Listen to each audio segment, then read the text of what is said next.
Let's see how to connect internet from mobile to laptop with USB cable. You need to use a better quality USB cable.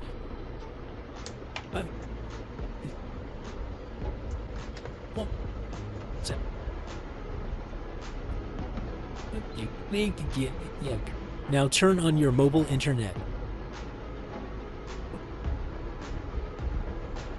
Then connect the USB cable.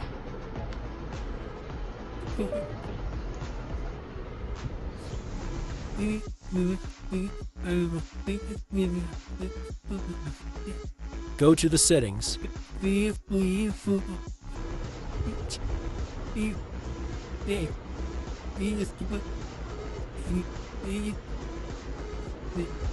You need to turn on USB tethering.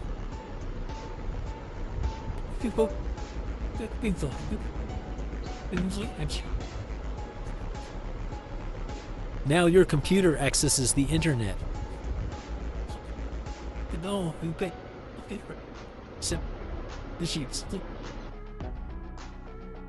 Now you can use your mobile internet on your computer.